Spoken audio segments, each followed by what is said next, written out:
भारतानं दहशतवाद्यांवर केलेल्या एअर स्ट्राईक नंतर आता पाकिस्तानकडून सुद्धा भारतावर हल्ला करण्यात आलेला आहे। पण भारताने ज्या पद्धतीने प्रत्युत्तर दिलेलं आहे त्यामुळे पाकिस्तानमध्ये सध्या भीती पसरलेली आहे। क्रूर कर्मा दहशतवादी हाफिज सईदला शिफ्ट करण्यात आलेला आहे, सूत्रांनी ही माहिती दिली आहे। आताची महत्त्वाची बातमी, लष्कर-ए-तोयबाच्या बंकरमध्ये हाफिज सईद लपलेला आहे। ही अपडेट आपल्या समोर आलेली आहे। क्रूर कर्मा दहशतवादी हाफिज सईदला शिफ्ट करण्यात आलेला आहे। सध्या लष्कर-ए-तोयबाच्या सुरक्षित स्थळी त्यांच्या बंकरमध्ये हाफिज सईद लपलेला आहे।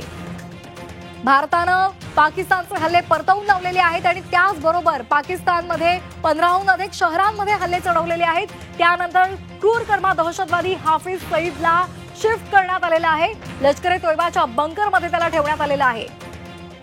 आताची महत्त्वाची बातमी, भारतानं पाकिस्तानला सडेतोड उत्तर दिलेलं आहे। पाकिस्तानच्या राजधानीवर भारतानं हल्ला केलेला आहे। इस्लामाबादवर हल्ला केल्यामुळे आता इस्लामाबादमध्ये आणीबाणी घोषित करण्यात आलेली आहे। कर्फ्यू लावण्यात आलेला आहे संपूर्ण पाकिस्तानमध्ये।